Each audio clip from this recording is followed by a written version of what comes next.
Hey guys, what's up? Welcome to tonight's Blender live stream. I'm your host, Brandon Hicks. This is my channel.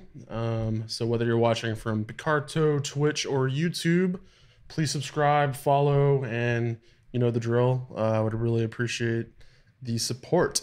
So tonight I am going to be jumping back into my project Sculpting a little bit more for the full 2 hours. So that's what I'm going to be doing. If you are just joining me, haven't seen anything else about this project, all of these past streams, I'm on number 5 right now, have been archived on my YouTube channel. So check that out. And so tonight I'm going to jump back into the project. So let me share a little bit about where we're at. So again, this is the concept art we're working on. Working on the spoon right now that you see just the handle of right here. This is not representative of what we're kind of going for. This is going to be a lot more decorative. So yeah, we're going to jump back in and start working on that. So pull this over here. All right, so here we are in Blender. Okay, so I did some experimentation to see what worked best for the workflow tonight. If you've caught any of the last streams, you know that this is totally off the cuff. Nothing's been really planned, and I'm showing you all of the problems I would have under a normal circumstance if I was experimenting on the fly. So the goal of these streams is to kind of expose you to a real day-to-day workflow. Things go a lot better than this depending on what I'm doing, and sometimes they go a lot worse than this depending on what I'm doing. And so I hope that by sharing this sort of, exposure level practice with you guys, that you guys can see that, even people that have been doing this, professionally for a long, long time, they're not perfect. I'm still learning. Sculpting is not one of my strong suits right now, and I'm trying to work on it. So as a polygonal modeler, jumping into sculpting is something that is going to help round me out and make me a better generalist. And so that's kind of what I'm working on building up right now. So for the details in the spoon, we started at the front, kind of blocked in the overall shape using some sub-D modeling. And then we went into sculpt mode and just started detailing in some of these more ornamental things on the front of the spoon. So let me pull over the reference one more time before we get going so you guys can see what that looks like. So this is the reference that I'm kind of looking at as I go. It's not going to be a perfect replica when we get done, but it's just ballpark going to give me some ideas for these ornaments that I'm working on this other end of the spoon right now. So not sure if we'll get anywhere close to being done tonight, but we're going to keep it going.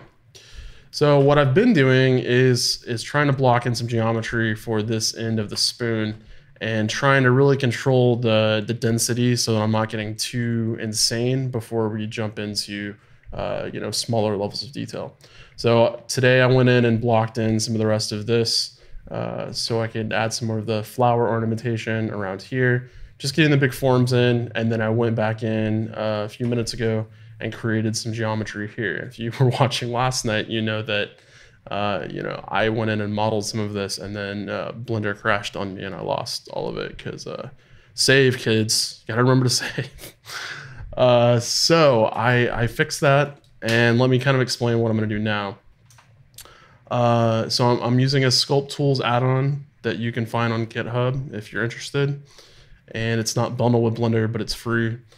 So what I've done is I've gone in, excuse me, I've gone in and I've created separate meshes that are all individual pieces. You see I've got a subsurf modifier on here. So if we were going to take that down to a 0 level, you can see how simple this geometry really is. So I'm going to leave this up at 1 just to get a little bit more density there. And then what I'm going to do is throw a mirror modifier on. So that's going to mirror that directly across the other side of the spoon because I am sculpting with Y symmetry turned on. So the other thing I made sure that I did when I went in here was to create little beads of clay, or in this case, geometry, so that I could join some of these meshes together.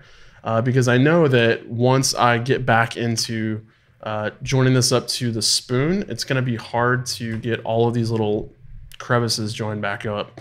And there's really no way to add geometry in terms of an entirely new mesh when you're sculpting. You can do a lot to a mesh that is already going, but to add new geometry, it's really kind of hard to do, especially since the most creative way to do that is with snake hook. And that's, in this case, it really would be easier to just do it this way. So here's the problem. When we get in here, we notice that all of these meshes are still separated. And so we need a way to join them up to get rid of the extra geometry and just make it easier when we get in here. Because if you start smoothing and all of these pieces are still there, it can do some really funky things to your mesh. So before I combine this back to the handle of the spoon, what I want to do is get rid of some of those inside. So I'm going to apply all of these, and I can do that really quickly by using Alt-C and then converting this to a mesh, which is just going to apply all the modifiers. And you can see everything's still the same. It's just that it's one giant object. All the subsurfaces have been applied and everything. So now what I want to do is use that Sculpt Tools add-on to remesh this geometry. So I'm going to turn the subdivision level up. And I've been playing a little bit with the depth and the subdivisions to kind of see what works. And I don't really understand completely how it calculates. I do know if you crank these up high together that you're going to end up with a really huge poly count. So it's better to kind of exercise caution as you go and dial these up little by little. So for this particular mesh, since we're starting off with pretty low res geometry, I'm going to leave it at 6 and 1. We're going to hit remesh and just let's see what happens. Okay, so this part might be good enough to get started with, but I'm really not liking what I'm seeing with how that's tearing that up in the middle there. And this is where we get to the depth part of this resolution. So it's, from the best of my knowledge, basically what it's doing is it's going through and it's taking this entire mesh into account, and based on the depth factor, it's subdividing up how much detail to zoom in on and pay attention to when it basically tries to mesh the whole thing together. So the higher you increase this depth factor, the easier it will be to keep all of these joints sort of together and details. So let's do that again with an 8 on depth and a 1 on subdivision. And it's doing better there. Don't think it's still going to work for us because, yeah, I'm just not liking what that's doing. So instead of doing it this way, I think the better option would be to try to get rid of the geometry that's hidden behind this wall before we try to combine, because remesh is just going to combine all of it. So I'm going to undo that. And instead, what I'm going to try to do is use Booleans to help us out in Blender. So I'm going to separate these all again by loose parts. And then what I'm going to do is, let's go ahead and get rid of those on that side, because we'll just mirror that back over once we're done. I'm going to select these first two meshes right here that I want to be joined. I'm going to hit Control plus to add a Boolean that's an additional union Boolean. And you can see what it's doing is it's taking out that leftover mesh as it's combined in the middle. And then what I can do is just keep daisy chaining these down by right clicking and holding Shift and then Control plus to create one giant piece of geometry. And so what I'm looking for here is if we select any of these pieces here, we're stopping the chain down the middle. And so what we want to do is grab the mesh for the last piece that we created the Boolean on, because it's actually connected to the rest of these. So then we're going to do the same thing. We're going to convert this to a mesh. I'm going to hide everything that I just selected. And then what I'm going to do is let's go ahead and grab all of these pieces, move them to layer 3, and then I'm going to unhide here, make a duplicate, move that to layer 3, just so we have all of these backed up if we need them later. So now that we have a clean, Booleaned mesh with all of these in here, It's not clean, but it's joined so that we can kind of play with the geometry here. Now we can try again with our remesh, but before we do that, I want to add a mirror modifier back in. So our origin is still in the center of the x-axis, so that's going to mirror that over where we need it. And let's go ahead and convert that to a mesh again. Right click and select the spoon. Control J to join those together. So that's one giant mesh now. And hopefully switching into vertex mode or edit mode isn't going to kill the machine. You can see how dense this handle is up here. Okay, so now we're gonna try remeshing in. And what I'm going to do is use some settings that I tried before, and hopefully we will see if that does a good job for us. So 10 and 2 is what I'm gonna do. I'm gonna save this before we get going any further. Hit remesh and let's see what happens. So as we go through this, I'm going to be paying pretty close attention to the poly count in terms of the triangles as we get into sculpt mode. I had this up to about 12 million before and it was chugging pretty badly. So one subdivision level can make the difference between a couple of million or 12 million. And so this is where you really want to dial in what that looks like. And so yeah, we're back to 12 million tries right here.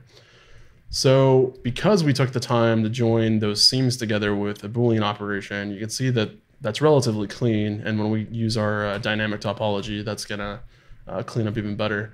We're still getting some weird, things happening here. And so rather than spend the rest of, 30, 45 minutes playing around with these levels until I dial in something perfect, what I'm just gonna do is undo this and leave these as separate meshes. So undo one more time.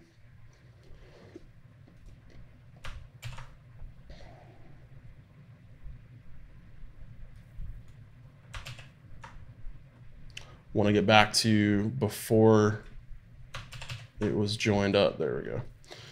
Okay, so now these are separate. And if I jump into sculpt mode on this mesh, we make sure we have everything turned on. So symmetry is still turned on. We want dynamic topology turned on. And now we can start sculpting on these apart from the spoon. And we'll just do our best to try to blend these in as one single mesh as we go. And eventually maybe we can remesh them, but we don't really need to right now. All right.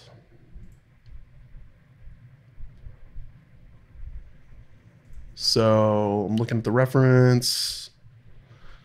I don't want to get super close in as we get started. I want to kind of keep my distance. I'm using dynamic topology with relative detail turned on. I've locked in my detail size at 3.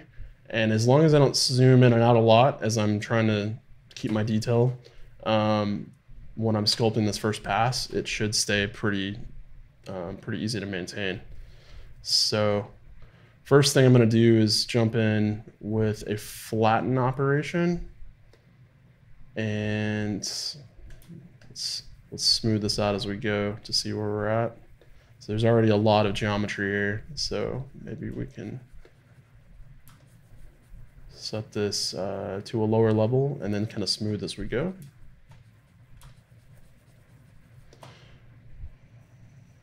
And all I want to do is kind of prepare the mesh and the surface so that we've got a clean mesh to get started with.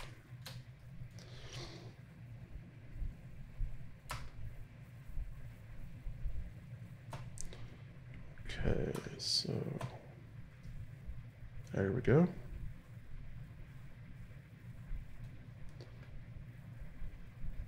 Let's go down this whole row right here.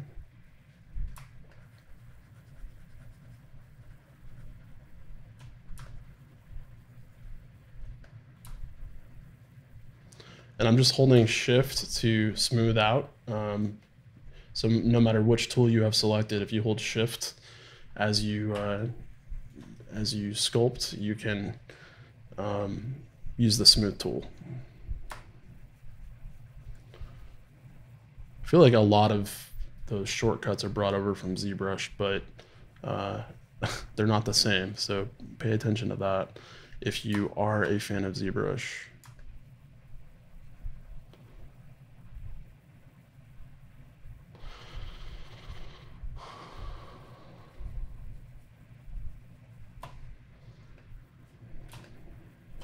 Okay.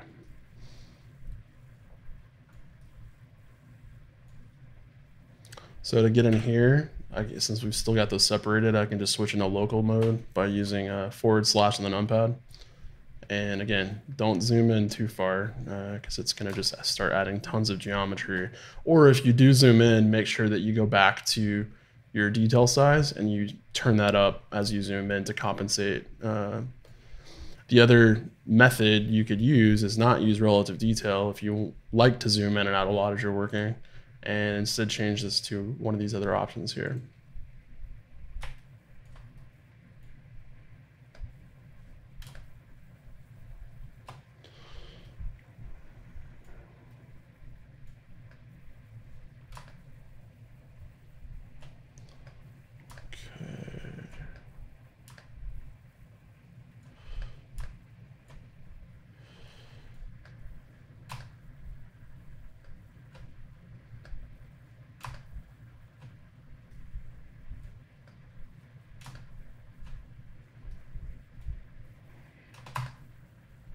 So I'm just unifying the mesh real fast to kind of get everything smoothed out to the same detail level.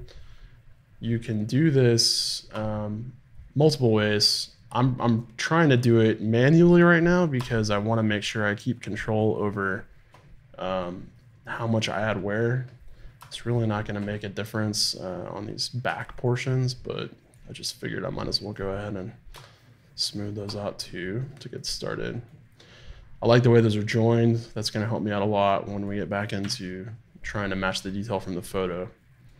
Okay, so let's start playing with these forms a little bit and see if we can get them into place. I'm going to use grab real fast to try to reposition this piece right here. Okay, so it's not moving enough of that for me, so I'm going to raise that up right there. There we go.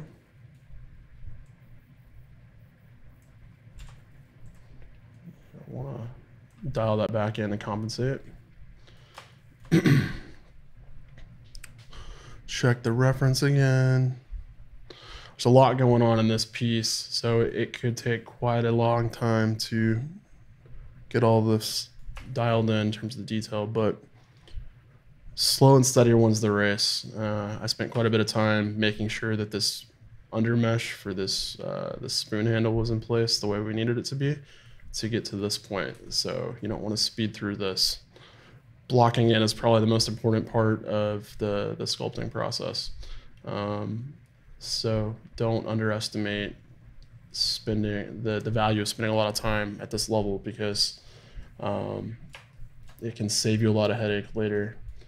The worst part is getting in and doing tons of detail and then having to come back out and smooth all that back out and start over because a big form is out of place and you got to fix that. So just pay attention to that stuff.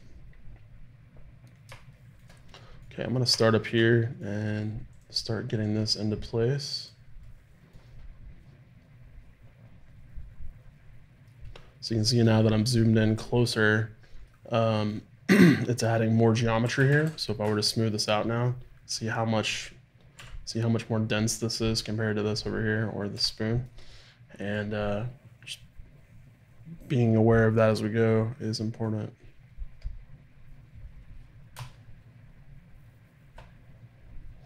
So holding control, I can dig into this little scallop shape right here.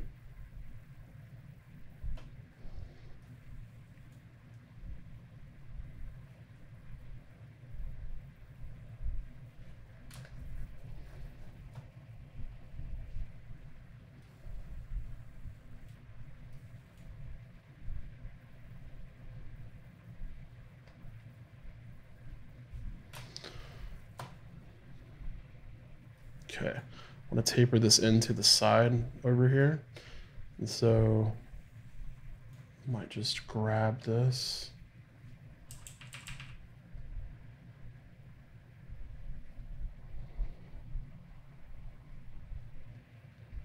Pull this in a little bit. Okay. There we go.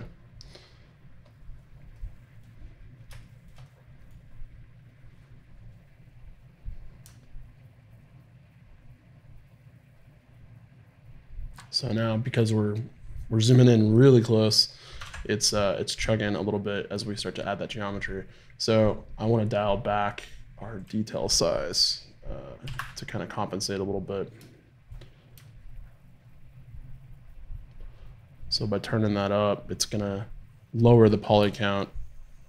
So we're not gonna add too much as we get in here.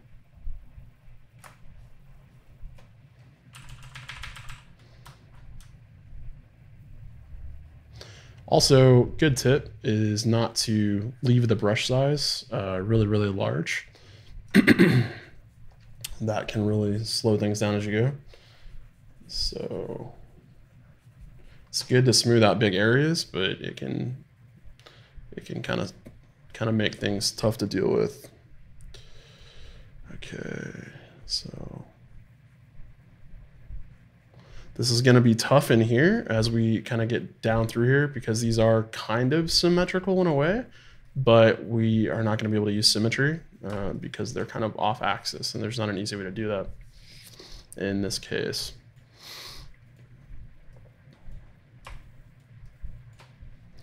So I like to pick a view with the mouse, and then once I kind of nail down what a good perspective is to sculpt from, then I can just hover where I'm at and kind of start building up layers. Okay. So it's a little hard to see from the reference. I'm trying to kind of discover this as I go. I think what I'm going to need to do is play a little bit more with inflate.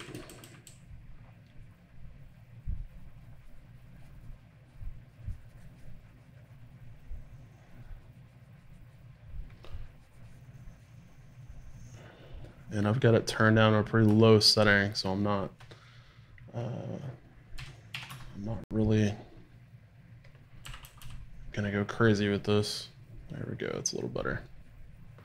This blends into kind of a bulbous shape on this side.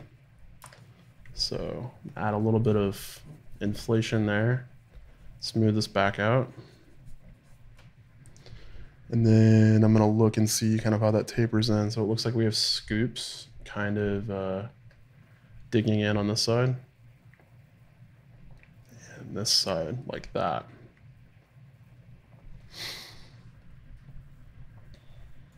Okay, now I want to kind of fix the outer edges and round this out a little more. And I also want to build back up this front wall a little bit. So play with clay strips. And it's tough to explain kind of how you need to know what to do when you get in here. I think most of it comes from just getting in here and playing with the software. The more face time you put in with everything, the easier it's going to be to understand how to do things. But what I can recommend is, spend some time doing exercises and practicing, but don't, when you're getting into a bigger model, don't just run in here and try to be fast. Don't rush through things, because if you don't take the time to think through your movements as you're getting in there and sculpting, then you end up doing a lot of work that you then have to backtrack later. And trust me, I speak from experience on that sort of thing. So the more you can plan and kind of think ahead and save yourself time as you go, the better off you're going to be. It's easy to get into a cycle where you're coming in here and you're adding a bunch of detail and then you're smoothing it all away, and then you're adding a bunch of detail and then you're smoothing it all away, which I'm sure is exactly the way it is when you're sculpting with clay in the real world. I don't have a lot of experience doing that, but I'm sure it's tough, because if you're not thinking about the structure as you're doing this, it becomes a challenge to control the model as you're adding these details. Okay, so I like the way that's going. The wall here is getting a little wobbly, and so what I'm going to try to do is I'm going to use let's use the clay strips first to kind of even out this side right here. And you can see from a distance, I'm just building this up stroke by stroke, and then if I jump back in the top view, you can see what that's doing. So we're zoomed out a little more because we don't need the density for the geometry here. Focus more right here. There you go. Okay, so we'll smooth a little bit. Even that back out, you can see that.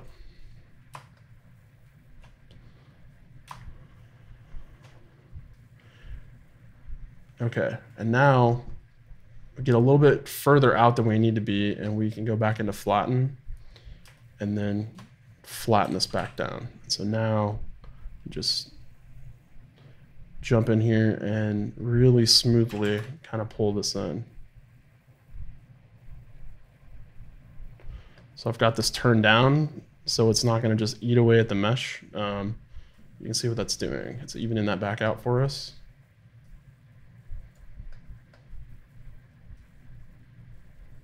And if you use flatten as you rotate around an edge, you can actually round it off. So it's a good all-around tool to kind of be aware of. And that corner is getting a little sharp there, so there you go, we're gonna round that off. Okay, so let's go back into clay strips, dig in a little more here. And rather than continuing to smooth as I kind of build out this stuff, I'm just going to focus on making sure I get everything blocked in the way that it needs to be.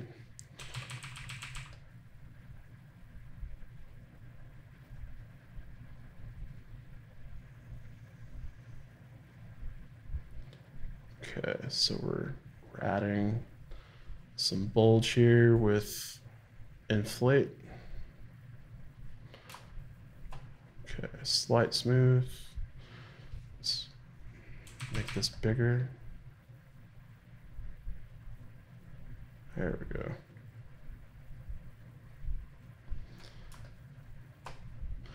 I think these are supposed to sort of resemble,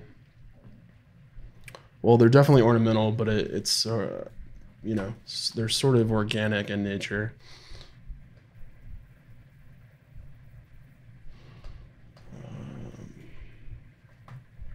Maybe an easier way to do this would be crease.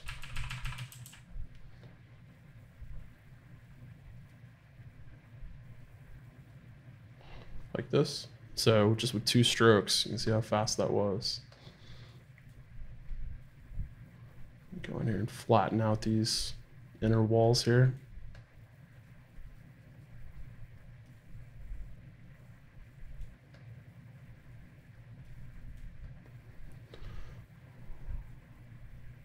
Sculpting compared to regular sub-D modeling, polygonal modeling or whatever, can be very therapeutic to kind of play around with.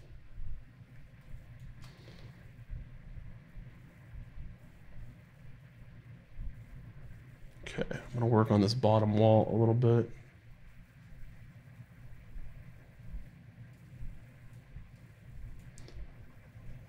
Let's flatten and smooth. And the goal there is to just pull that wall back a little bit. It's getting out a little too far for my taste. So I'm rounding off that edge with flatten. And trick to that is just to keep moving around at different angles. You don't want to hover too much on one part.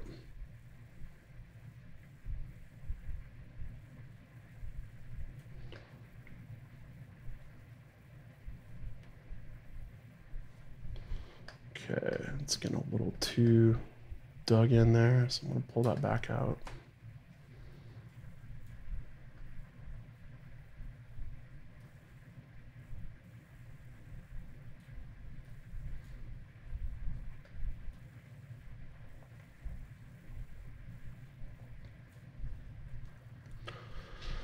Okay, so for anybody just joining us, I'm working on the handle of a spoon. So just added this geometry in, and so I'm getting in here now and trying to detail out some ornamentation on the handle a little bit. As I mentioned earlier, this part is a little tricky compared to what we've done up until now, because it's not symmetrical. So we're going to have to pay a little bit of attention as we go to make sure we're duplicating the details. So I like the way that we've sort of dug stuff in around here. Things are a little loose and wobbly, so let's tighten that up a little bit.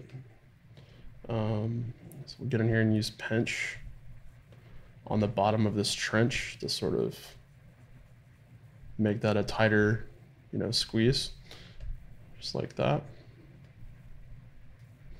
Do the same thing on this ridge up top. And then if that's not, working enough for us as far as getting out to the edges, we can use inflate here on this wall to kind of pull this back towards those outer edges. And you just don't want to spend too much time, staying in one area as you're using something like that, because it'll accumulate and build up on you, and that can get a little too intense. Okay, so let's smooth. Not a lot, just a little. Okay, let's jump back to flatten.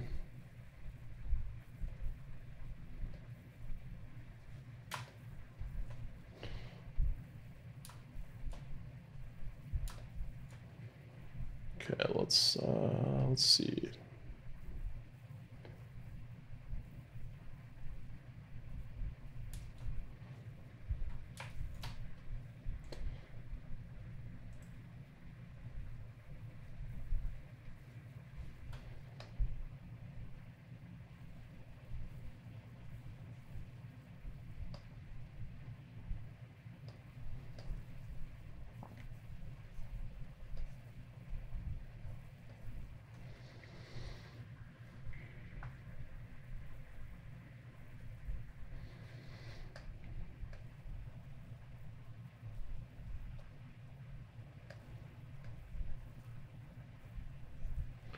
So crease will kind of dig into the mesh, and pinch will tighten up that edge.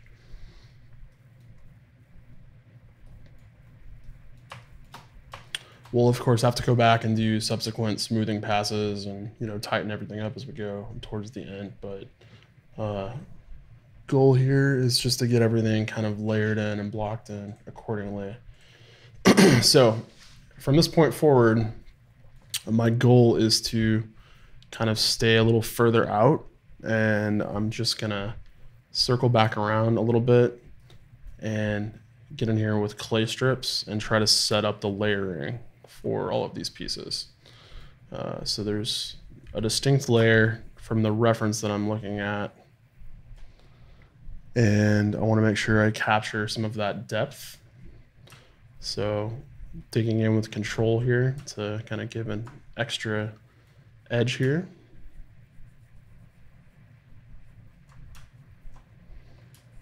Smooth the back side of that edge back out, and you can see just that little bit of digging, how much that helps separate for us.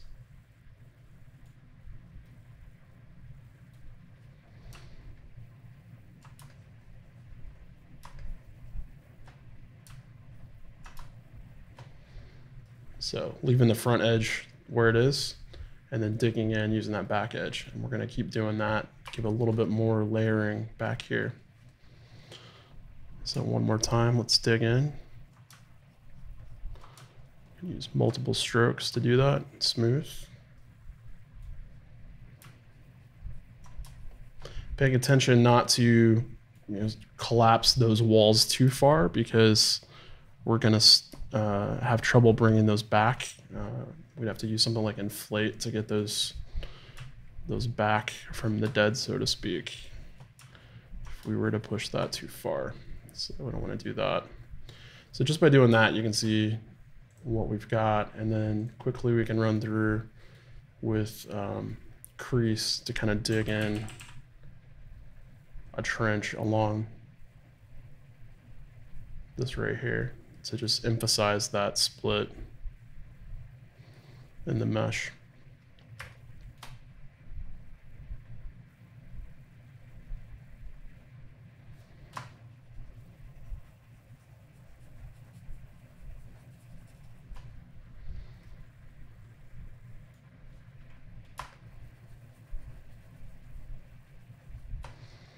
Do the same thing back here.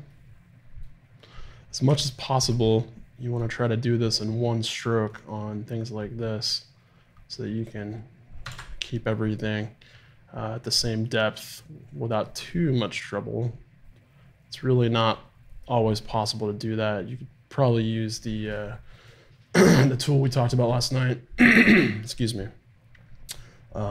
As far as the stroke type, you could use smooth stroke, which if you're coming from ZBrush is the same thing as a lazy mouse. So here we got a little too far in there, so I'm gonna pull back. I'm just gonna inflate this edge a little bit. Okay. So you can see it's rough, but you know, we're playing, we're getting there.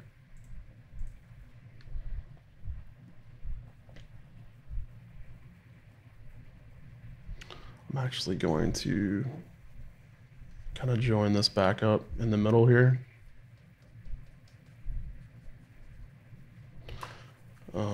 Another way you can do that is to use fill and deepen and switch this to the fill option and just do this, and that will do it for you as well.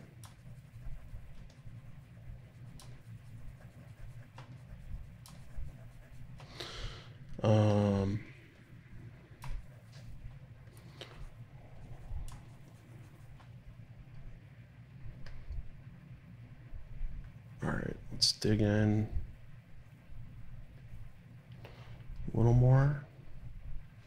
It's too far. Okay, something like that. And then let's crease this up. Make this brush bigger. Oh, sorry, not crease. I want to use pinch. So we want to taper that a little bit. So I'm using consecutive strokes, light touch, and then I'm getting a little closer to that edge every time so that it tapers. You can see what that does. Okay, not super happy with the silhouette right now, so let's fix that.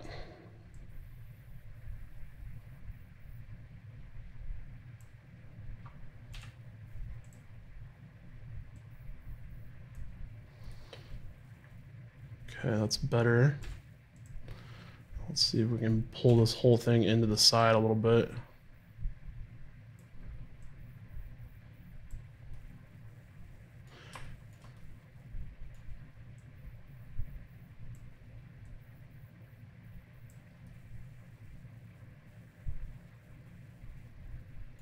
Okay, I'm actually going to blend that in a little bit, so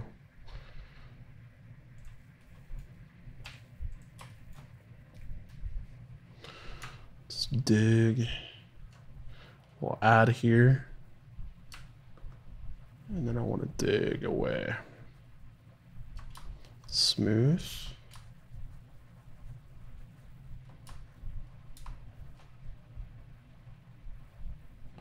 We can add and take away until we kind of get this positioned where it's just barely peeking out over here.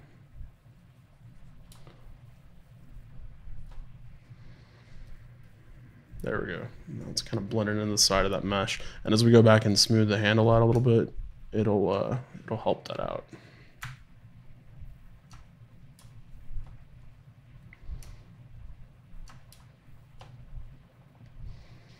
Okay, let's inflate these sides a little more.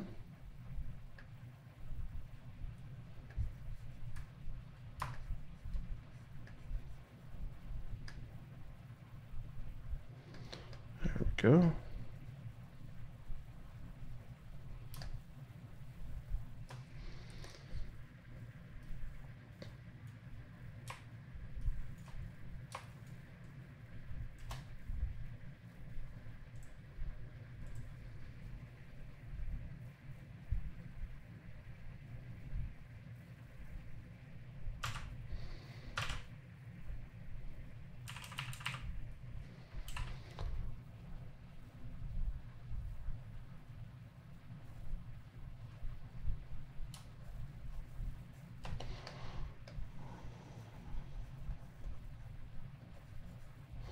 There we go. I think I can live with that.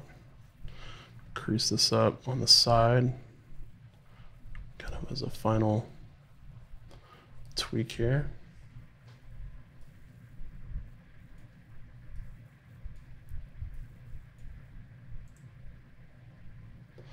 Jump back into flatten.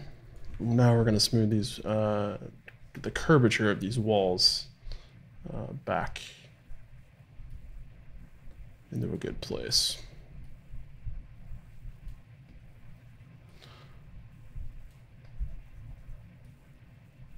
Okay, so let's check the bottom wall.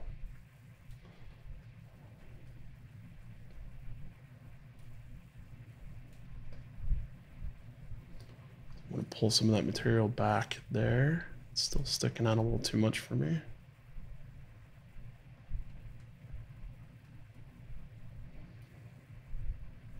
Okay, so now we've still got a little bit of a hump here.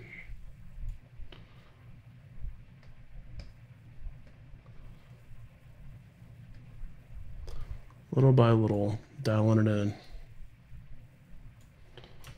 Might hold control and deflate that other part a little bit up there. There we go. It's flatter, and now if we smooth, hopefully that's bringing it all together a little bit. Yeah, that's good.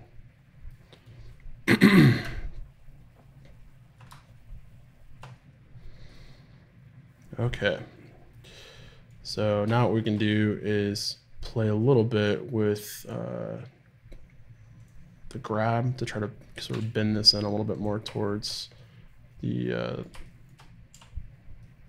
side here. So I'm going to try to get into a top view like this, and then I just want to make it big enough that I can play with the way this is curving. So I'm using the mouse right now, not the tablet, to kind of help speed that up. Okay. So yeah, I think that's a good start for that piece. And let's go ahead and start blocking in the rest of this stuff. Okay.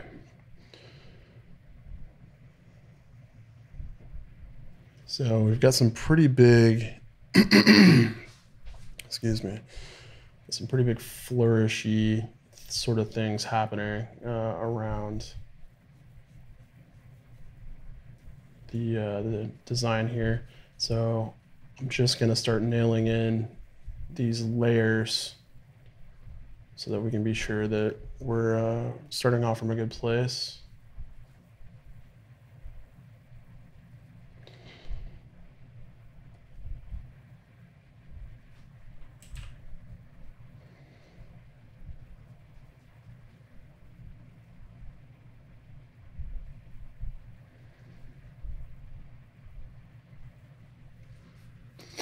I'm also looking at this reference backwards. So let me switch to this side. Since we're doing, sorry guys, throat's kind of dry tonight.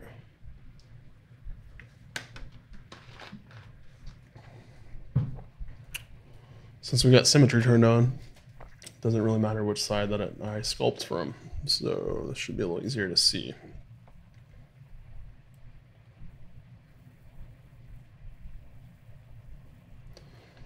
Okay, we got this coming around as an outer wall over here. Most important thing at this phase is the silhouette and maintaining a good shape for the block in, and then also trying to get these bigger details in terms of the levels blocked in, because all the little tiny, you know, dots and swirls and things like that, if those don't start off on the right level, it's gonna be really hard to correct without just scrapping it and starting over later. Okay, so I dig in here, pull this back.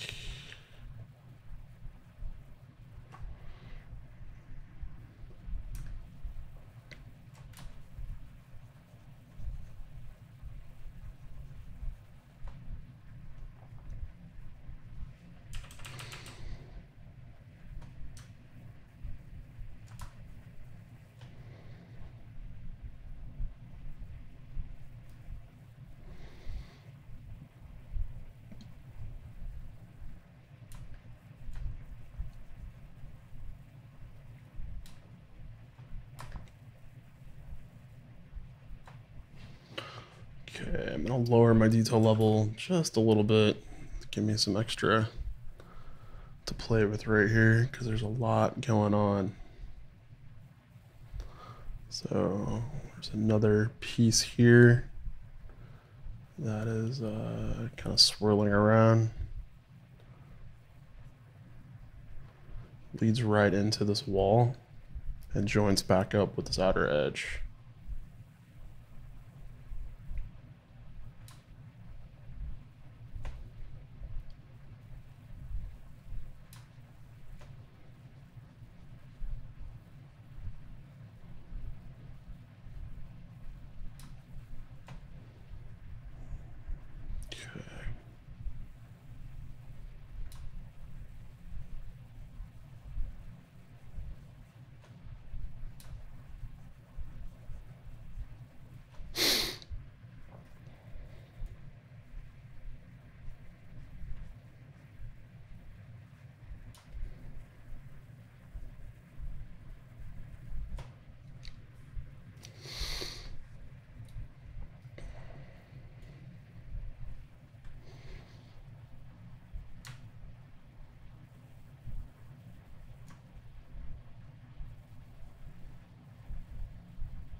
So you can kind of see from a distance where we're headed.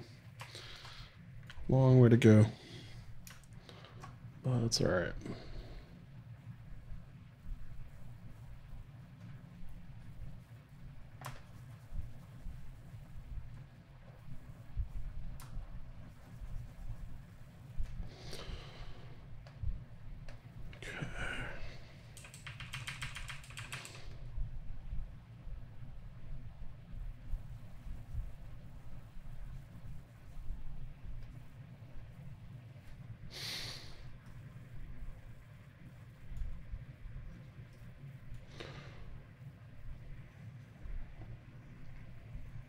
Okay, so got a little bit of blob action happening over here.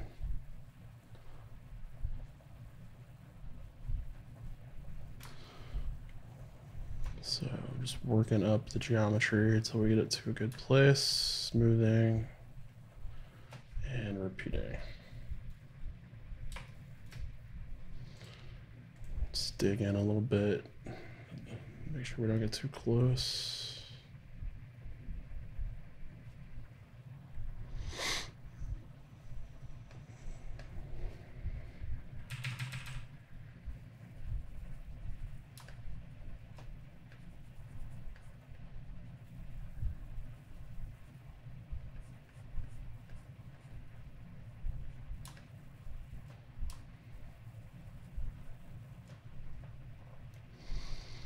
Then the same thing's happening on this other side over here. So I'm gonna make sure I get this dug in.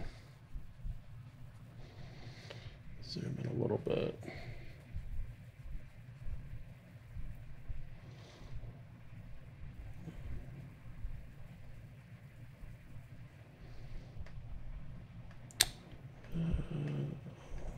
There we go.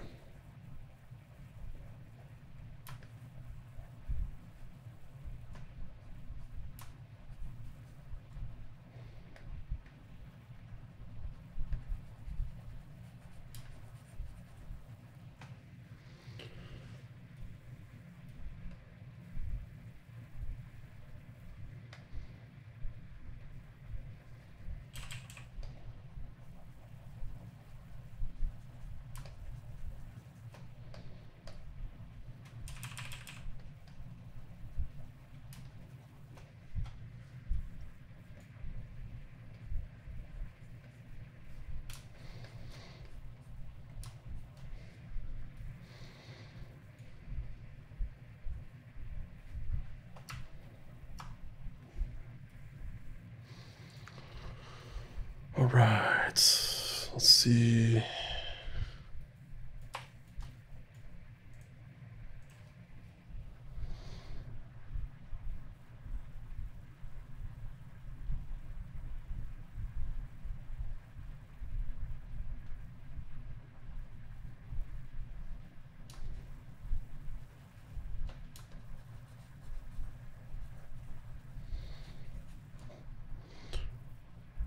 There we go. Yeah, that's more accurate. It's more of a dip. Getting a little crazy.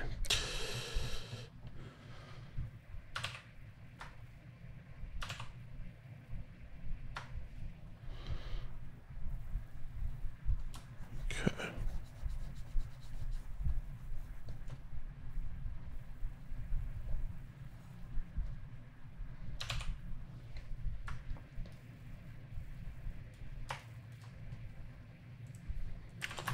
Pull the strength back down a little bit more. There we go. A little easier to control what's happening. And then before it gets too crazy, we need to even this back out. So I'm just gonna flatten a little bit so that bottom channel is a little bit more broad across. Use smooth. Kind of pull any of those creases out of there because we don't want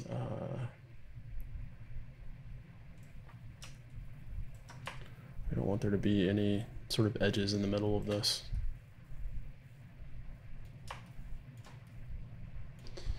Okay. So this is a little wobbly over here. I'm gonna zoom in and try to take care of some of this over in this area.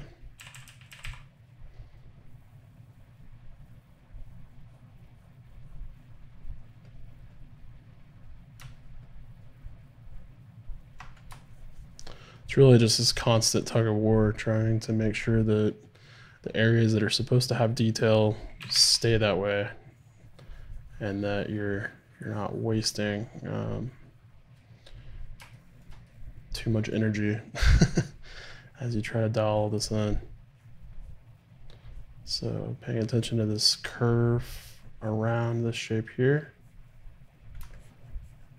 We're a little closer than we were, so we're getting quite a bit smoother shape there. From a distance, I want to cut in right there and then re-emphasize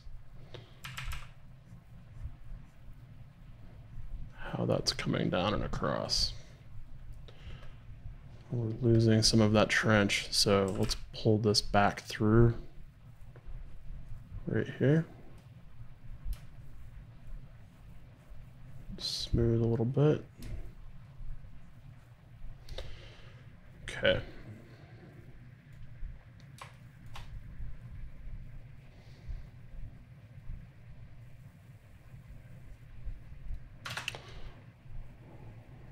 Pull this in.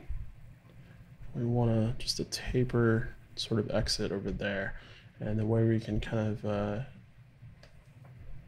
you know, once again, use that crease over there to tighten that up. All of that at as closer zoomed in range with our settings are going to give us more polygons to play with, so it's going to be good.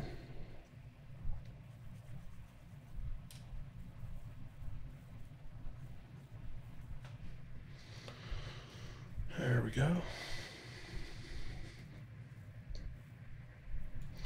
Occasionally just remind yourself, zoom out, and remind yourself how small some of these details are, and just how far away from the camera they're going to be. As somebody pointed out last night, it's possible to get in here and use, you know, stenciling and things like that to do some of this work for us.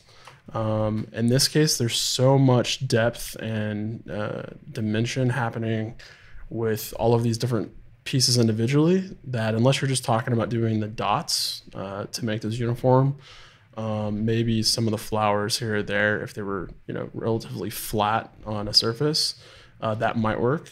But the reason this is tougher here is because if you look at this from the side, we have this sloping up and then curving back down and around. So if you were going to try to project or stencil that onto that surface, you're going to get stretching and a lot of things happening as you fall off towards the edges. So that's the only reason, along with wanting to work on some of my sculpting skills, it's the only reason I haven't really gone in and done a design up in Illustrator and then, you know, brought it in and kind of projected it that way. Okay, I'm gonna go ahead and jump in here and do some dotting. So I'm gonna go to Sculpt Draw, and the stroke type, I'm gonna change this to drag dot.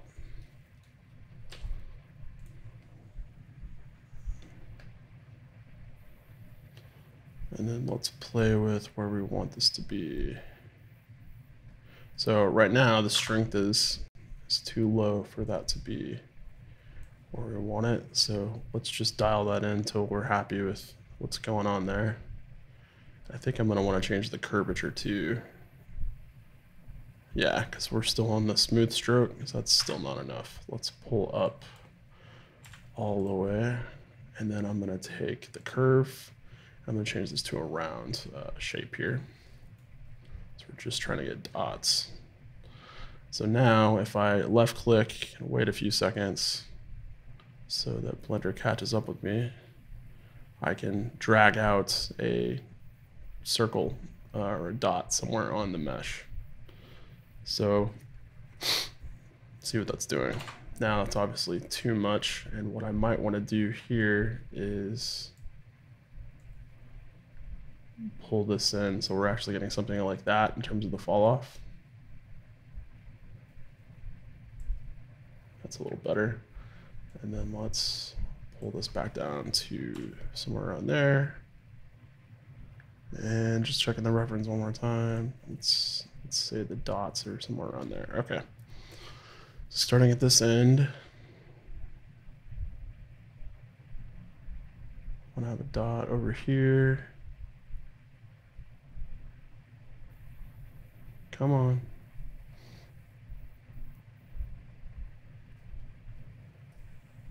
Okay, so it kind of works.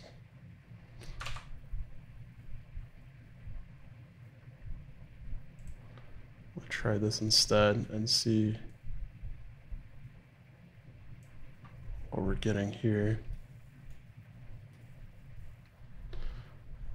Some of this might be because we don't have a flat enough surface to play with. So what I'm going to try to do is flatten this out a little bit, and then we'll come back and do those dots.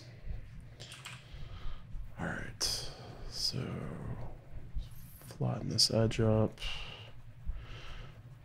Make sure this inner wall is sort of on the same plane going back into the side of this design.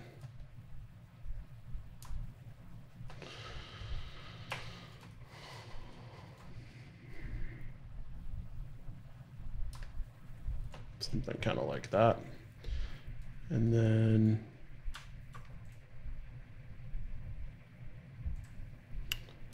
play with this trench a little more. Make sure that it's even the way we want it to be.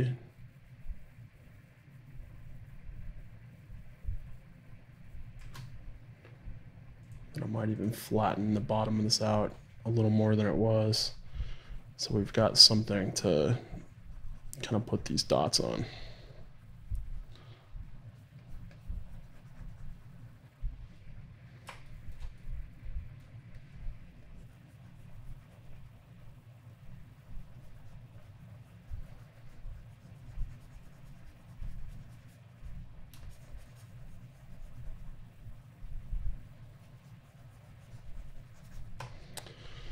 Okay, let's try this again. Go here, drag dot, okay. So, there we go. It's not bad. Zoom out, check the size here a little bit.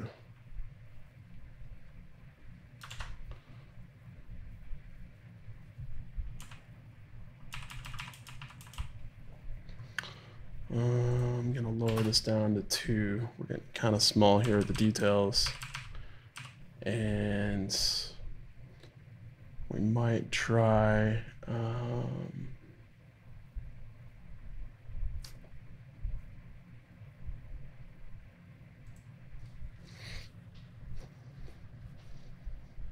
might just try dots with a smooth stroke and see if we can pull that off.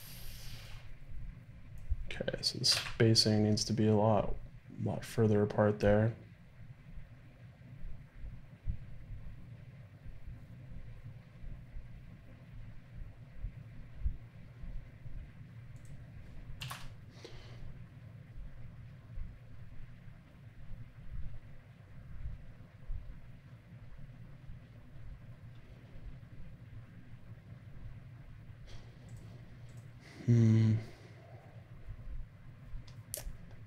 Not sure how to split that up.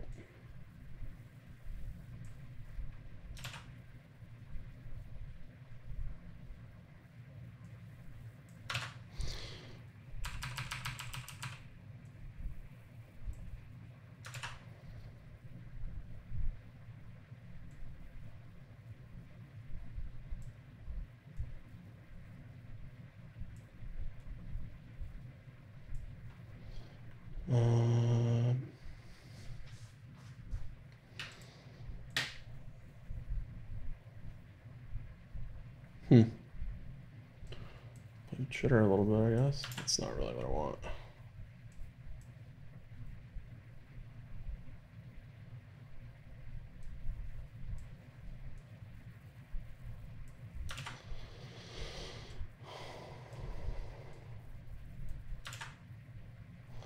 Speed, is it? Yeah, I guess it is. Speed.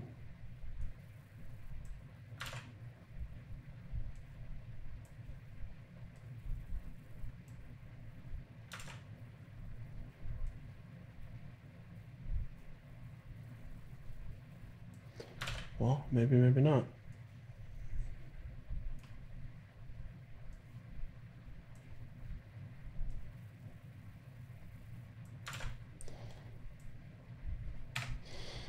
All right. Playing with these settings here to see if we can dial this in. Not really sure. Yeah, okay. So radius is what we want, I think.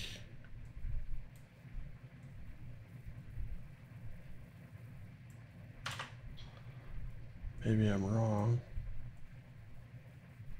Oh, no, there we go. Maybe it's a combination of both. Don't know what I did. Anyways, it works, so.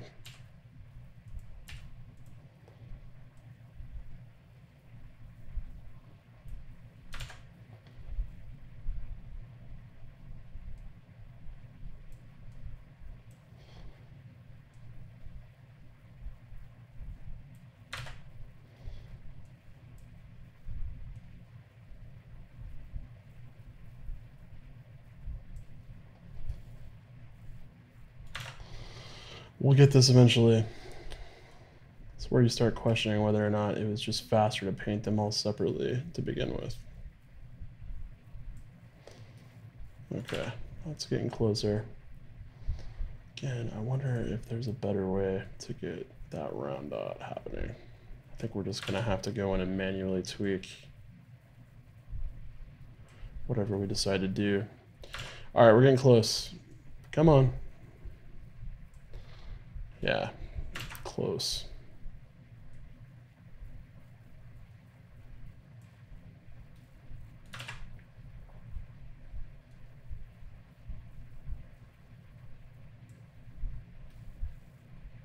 Okay, good enough.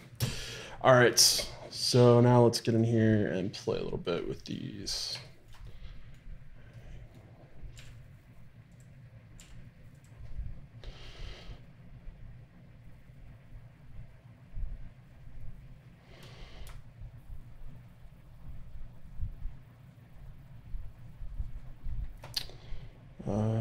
Let's make sure, turn our detail size back up. Yeah, there we go. It's a little too much. Okay. So there we go. Just rounding these out right now.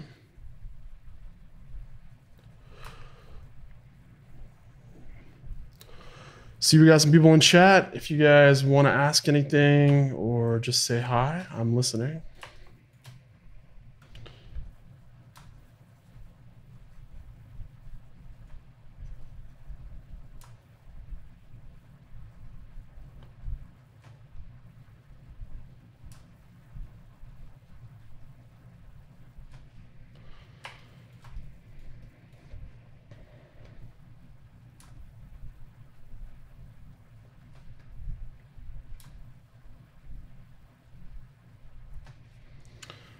Right.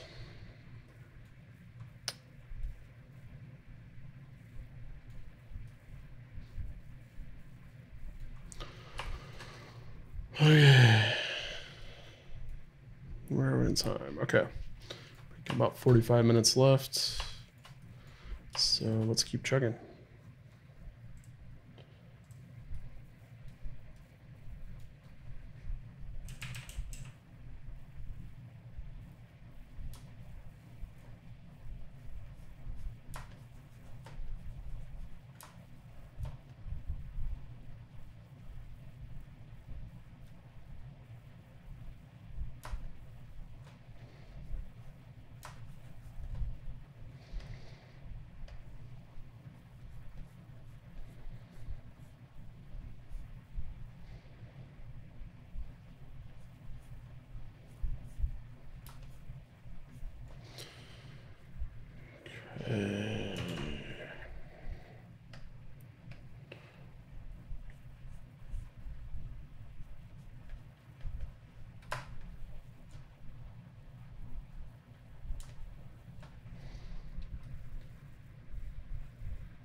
Okay.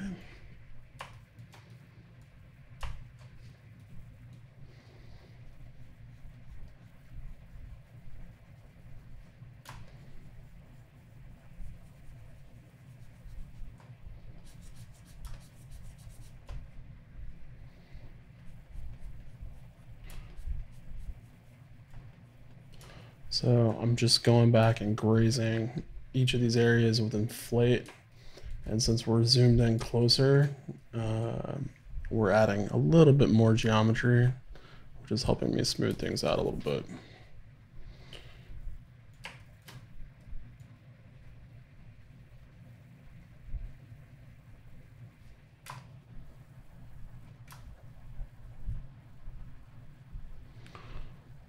This is great for closing the gap between these walls. If you dig in with crease, something like that, and you need to kind of fatten this stuff back up, inflate is what you want to use.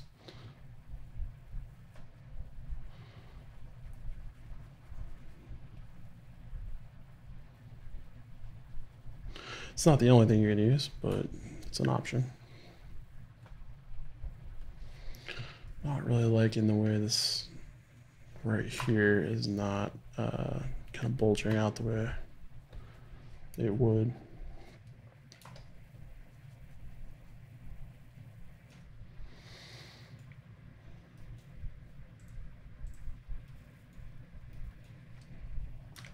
Okay, I want to get a little bit more aggressive, so I'm going to come in here with clay strips and make sure this is shaping up the way we want it to.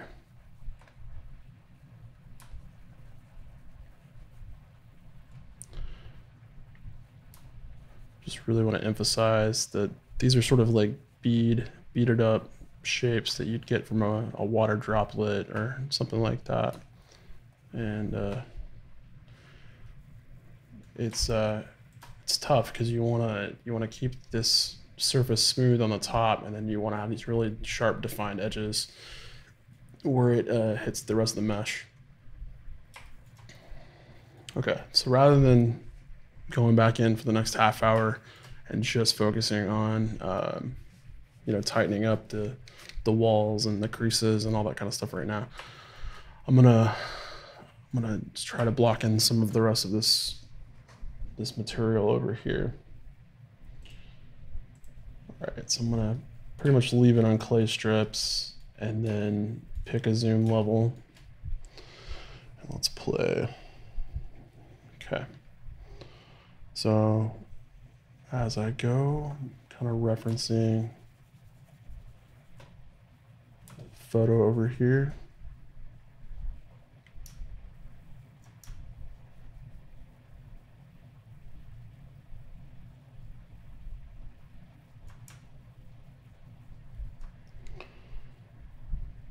It's got some interesting layering happening. It's so intricate. I respect the process that they must have had to gone through to get this working back in those days. We're talking like, I don't know how long this intricate of a detail would have been going on, but for this particular illustration, we're talking about 1920s, and I don't know, to me, that's impressive considering.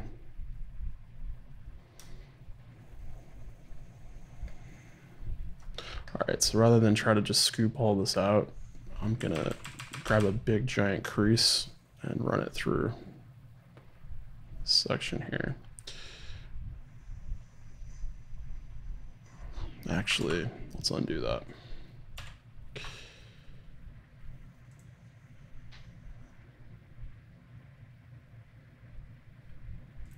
Let's mask this off.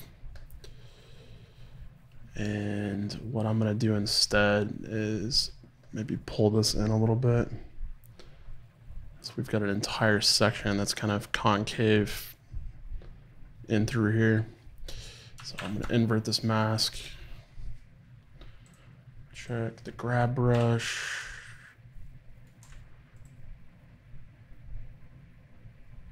Let's see if we can pull this in.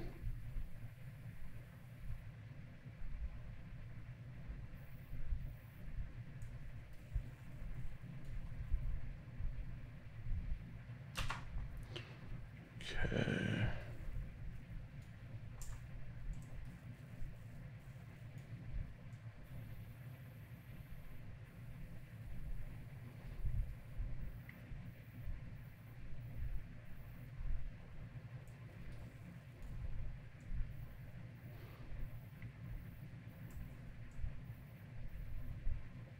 We're getting a little bit happening. Ultimately, one tool isn't going to do it, so we're going to have to get close and then play. Okay, so you see how that kind of pushed the rest of that back in there? Now we need to go in and do some of the manual work. All right. So basically what we're looking at here, and let me just pull the reference over again. We're looking at this section right here in the middle. So we've got a big giant sort of telephone looking shape. And then right in the middle, we've got this big giant flower coming out of that. But if you were to take the flower out, it would just be one big, C-shaped kind of concave swoop. So we need to dig all of that in and then, get the flower back on top, essentially. So let's play a little bit more. All right, so I'm gonna come out and then split the difference. Just leave that at a 3. And then let's dig in here.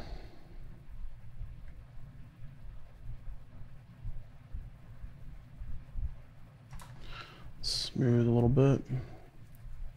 So we've got enough geometry in there with a 3 that we're still maintaining this edge because we're not going to smooth too much.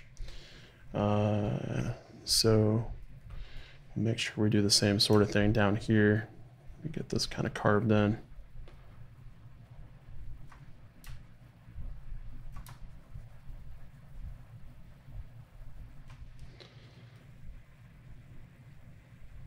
We just need enough that, we're getting what we need from the shape. And once we've got that there, we can kind of come back in and start layering things back up. So not too much. Might even go back through and add a little bit of a wall there. So we're going to split that difference.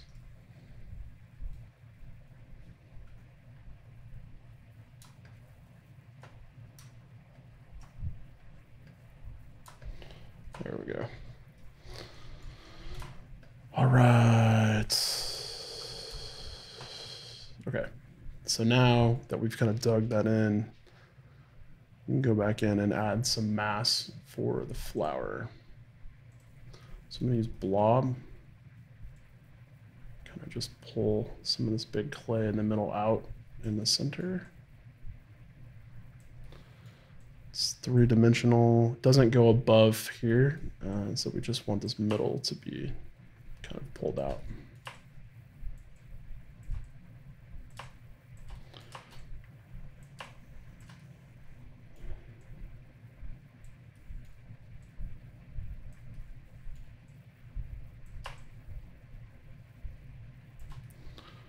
Okay, good enough to get going. All right, so let's go back to clay strips.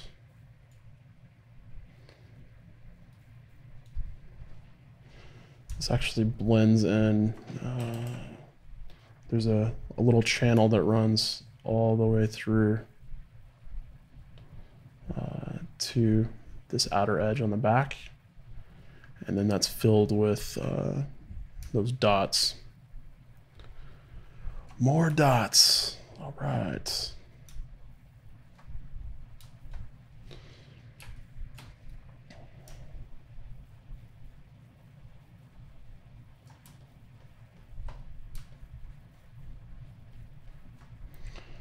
Okay, this wraps around and down towards the front here. So remember, we don't want to hover on one angle and just stay there. We're going to have to move around as we sculpt.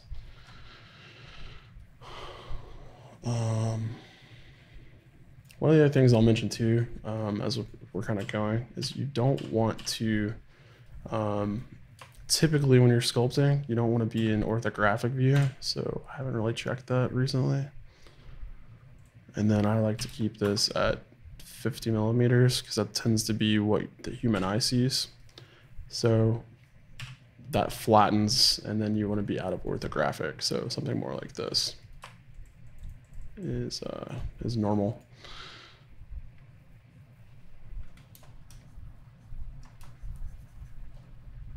Just helps you more accurately visualize the perspective and see what you're doing as you sculpt.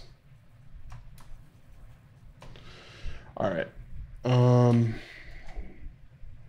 This doesn't actually blend into the back, but I want to make sure that I kind of squash this down a little bit. So I'm gonna do a flatten.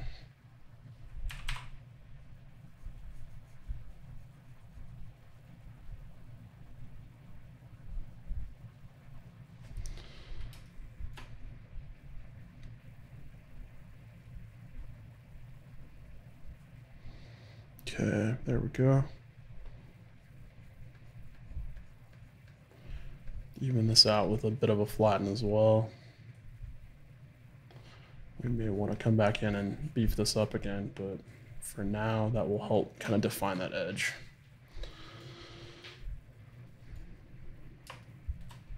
Okay.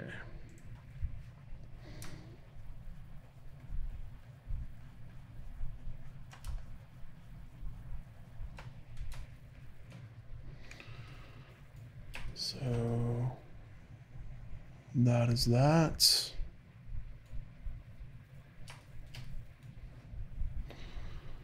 This we're gonna have kind of a flower shape happening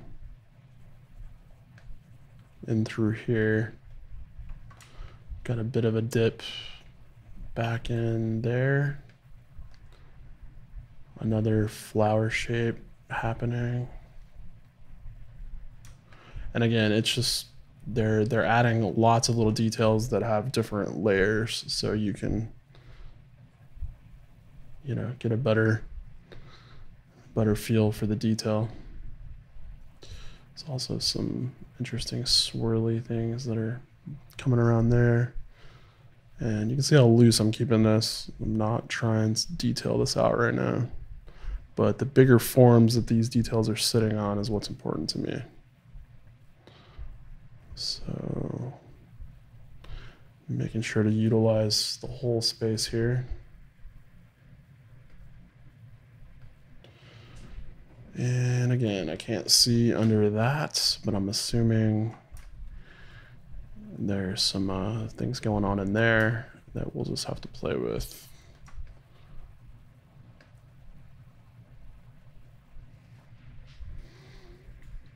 Okay. So even back here, you can see kind of looks like what we're going for.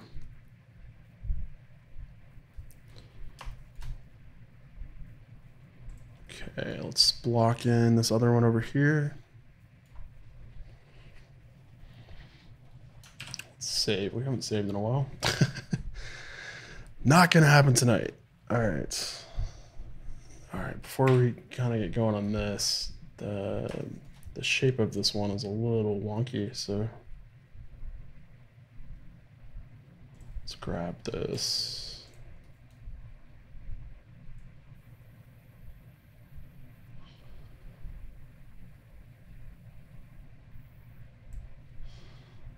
And you got to be patient with grab. It's one of those things that can really slow you down. So judging from the distance back here, we want to try to see if there's any gaps that are just too insane that we need to fill in. In this case, again, this is the last big chance we really have to start getting those in place where we don't want to move them around anymore. Because as you can see, we've already spent a lot of time detailing out this front section here. So if we go back in for some of those final passes to smooth things out, detail that up, and then we make a giant change, like we want to, you know, move the whole thing over or whatever, In sculpt mode, that's tough because you're gonna start, everything's connected right now, so you're gonna have some trouble with that. All right.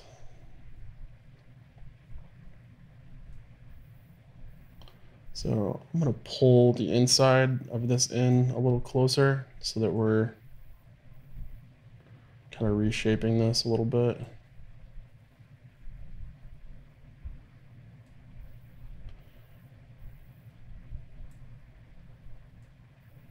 I just want to make sure that I like the way that this is kind of bending around here. This is, I think this is a little too far out. So the idea from the reference, as far as I can tell, is to kind of get all this detail to kind of go in a straight diagonal line here. And so even right here, we might try to pull this in a little bit. So you can see we can tweak stuff, but it can really quickly get out of hand if you're not careful. So just want to pay attention to that kind of stuff. And then obviously, as we're looking from the side, we want to make sure we're not getting any weird things happening where it's dipping a little too low right now. So let's pull those ears back up.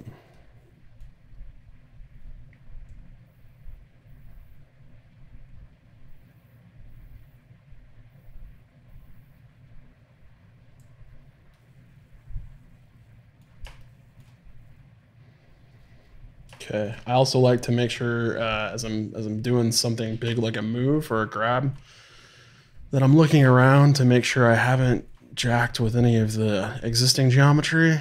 A safer way to do this would be to hide this front section, and so I might actually want to go ahead and do that because it'll actually speed things up. So we can select all of that with the box select when we're in mask mode, or we have the mask tool selected, and it's going to take a second for it to catch up and do that.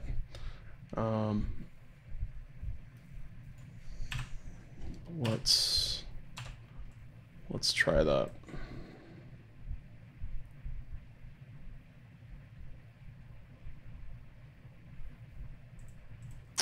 Okay, it's not doing it there, so let me clear the mask. Let's try this again.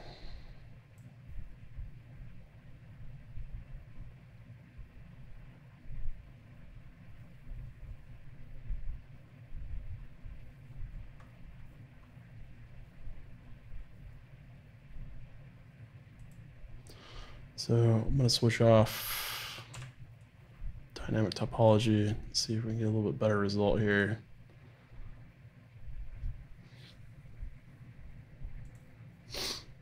Ah, that would be why. Okay. Not sure if we can hide part of this. Oops, don't want to go in edit mode.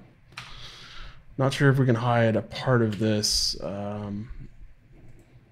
and then jump back to another object. We'll see. Sorry about that. Forgot we had two separate meshes. So let's say I want to hide all of that. Grab that so it's selected, and then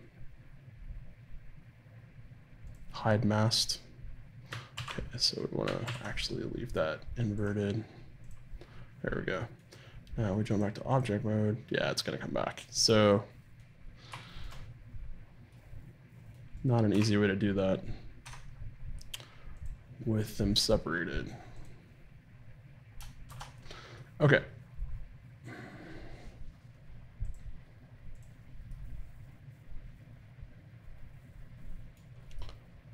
Just want to be relatively happy with where that's sitting. It's close.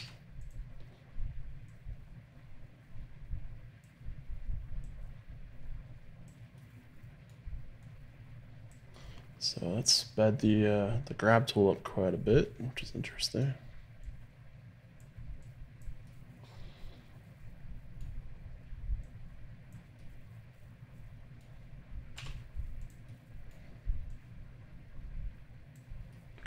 think that's about as good as we're gonna get it. And then zoom back out and see if we're happy with the silhouette.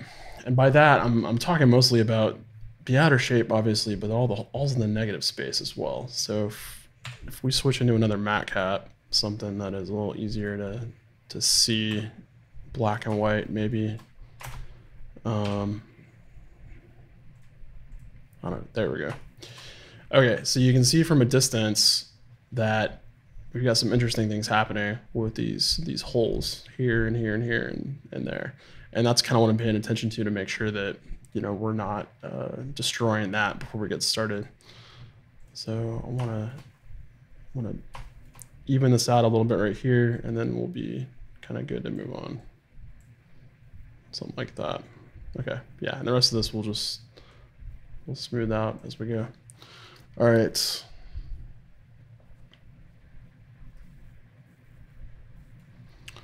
All right, let's jump back in and start playing around.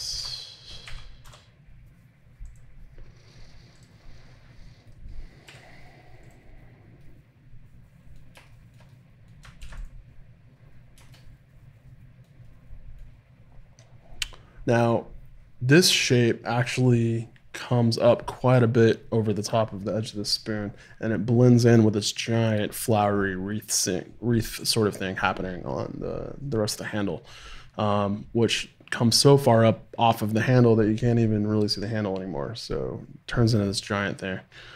So I want that to be built up quite a bit over this edge. So I'm gonna start by getting that going, where we've got that happening height-wise in a good place. Just want that to come up quite a bit. And I'll smooth this out.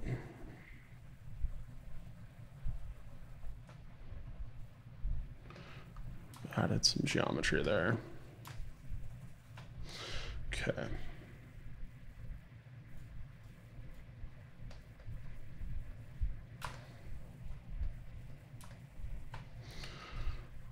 Start smoothing the you know, outer shape of this a little bit more.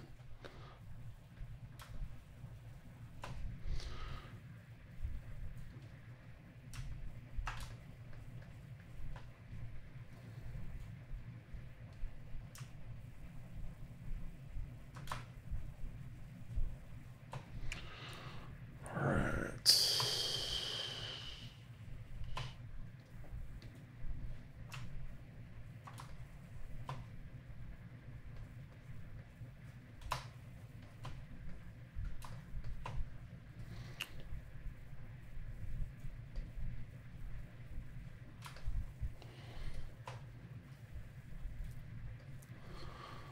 Pay attention to the bottom here a little bit. Get this evened out.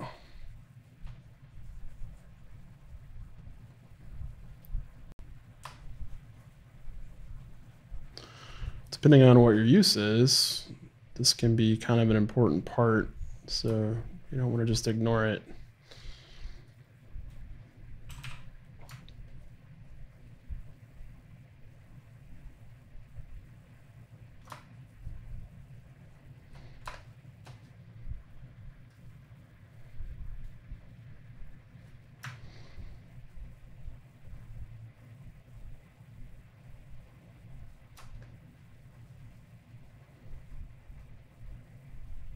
So by using a clay strip down the middle and then kind of leaving the edges the way they are, going in here, smooth out the middle, but I leave the edge kind of intact, and I'm getting a little bit of that crease just from that one stroke. So as long as we don't smooth that out too much, we're gonna get kind of 2 strokes for 1 there. So I'm gonna even this out a little more.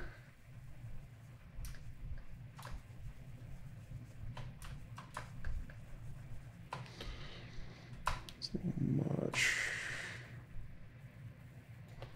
Yeah, still a little much.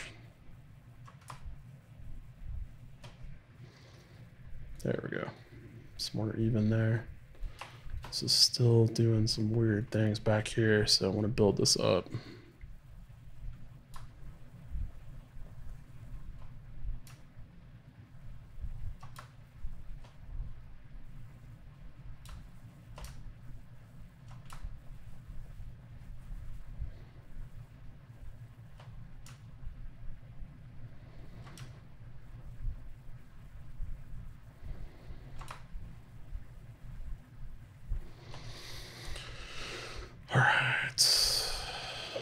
just try grab and see what that does for us.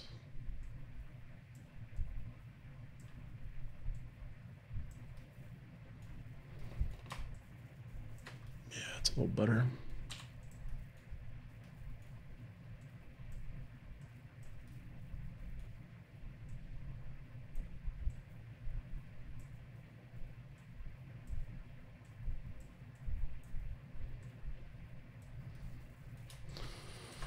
Okay.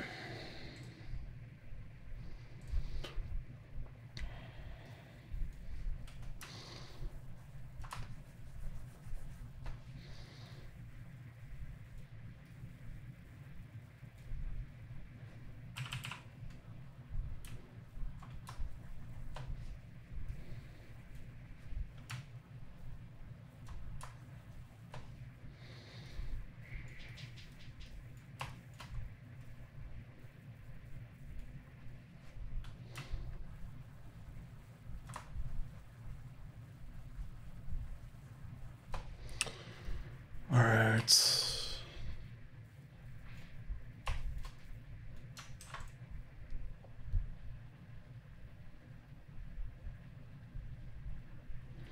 So it's going to be tricky since these are two separate meshes right here, trying to figure out how to blend them seamlessly.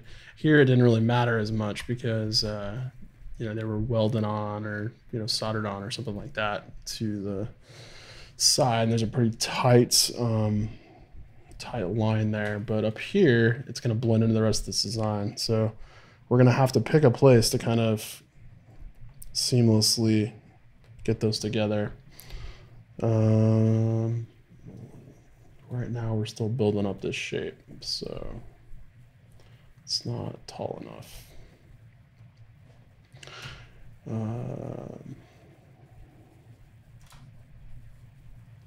So it needs to dip in the middle by a lot, and then it needs to come up pretty high on the sides here.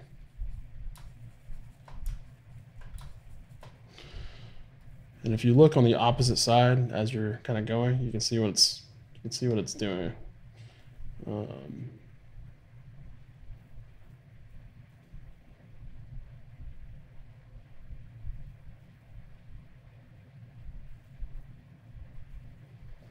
Okay.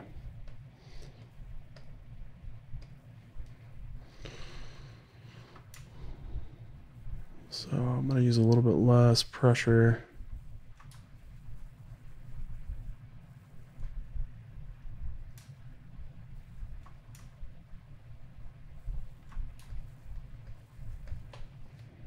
Okay.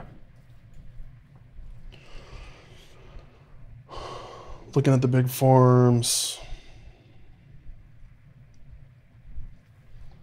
All right, let's play with some of these levels here.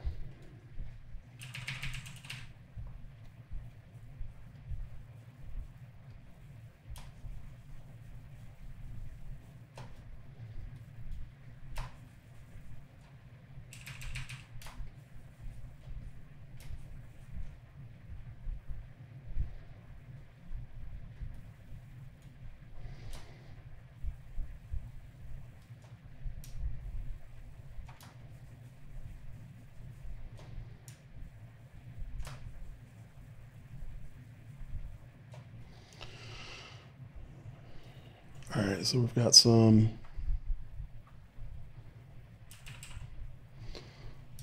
interesting scoops happening right around here. That's coming around this angle, and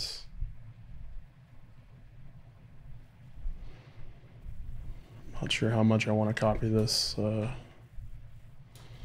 sort of patterning exactly. It's so complex. And for this particular model, we're not going to need everything to be perfect because it's not really going to be seen so much. But while we're here, we might as well take the opportunity to do a good job. Okay, so something like this.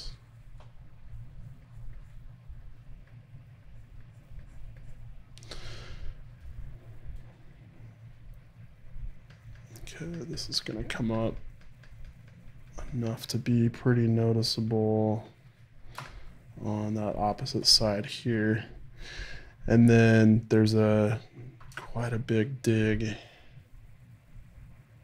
into this section. So I'm gonna do the hole first, really dig in there. And then I'm gonna come back and I'm gonna fill that back in so that we can just focus on the positive shapes here. That's gonna spin off into another sort of swirl on this side.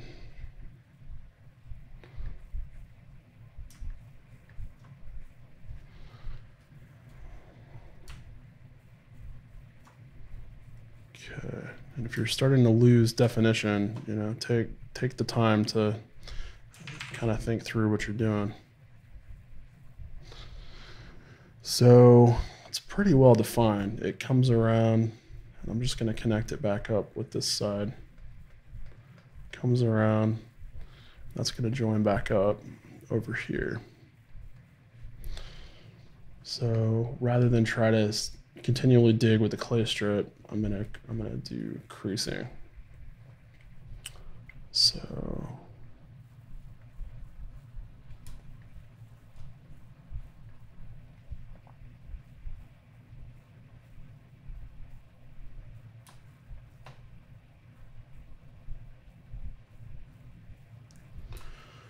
getting back in here and define these details. I need to make sure that's on. I turned it off a while ago and forgot to turn it back on. So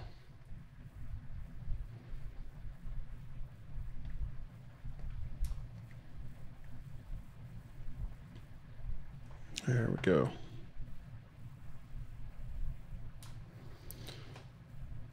Might be a good idea to use lazy mouse or smooth stroke here.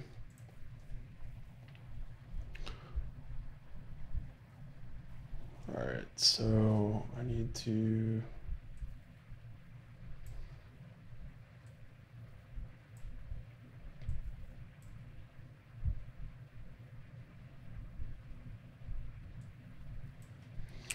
pull that down.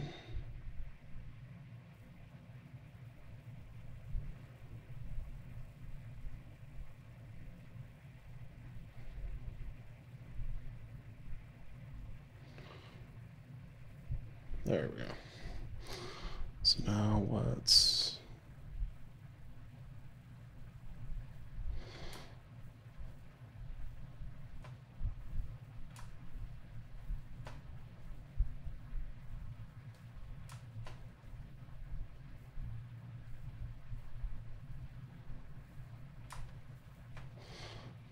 turn that back off. I'm just gonna go short distances. Very light touch. Very light touch. For the smoothing as well as the creasing. Don't want to get crazy.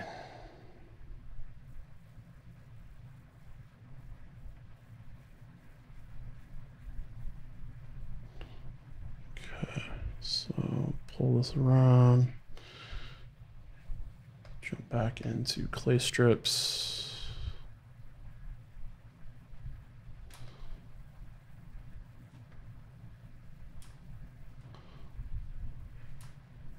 And there we go.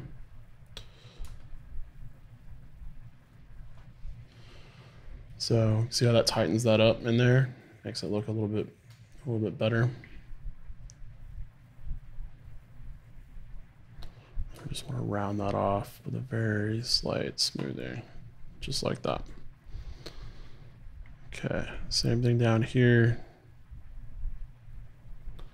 I'm going to build this up on this edge.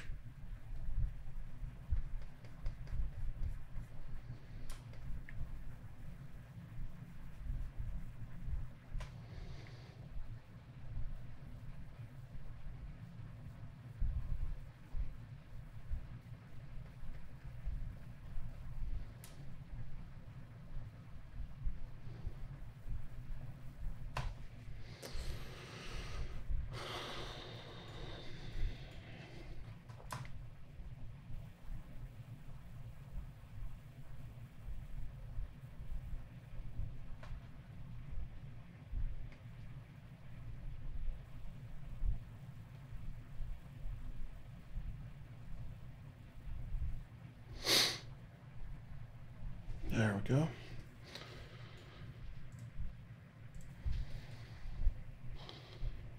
Okay, let's get this wall back into place. It's really just about the definition, you know, making sure that there's contrast between all of the elements. So without that contrast, your eye doesn't have anything interesting to look at, and it kind of dulls the effect of what you're going for. Okay, I'm gonna dig in here a little bit more.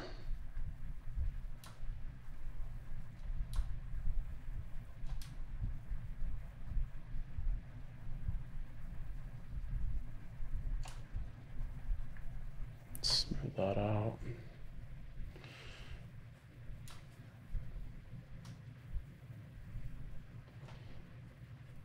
Okay.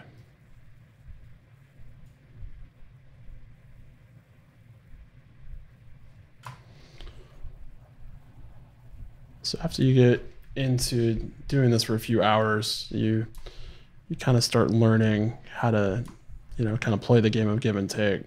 And the first couple of nights I was doing this, getting back into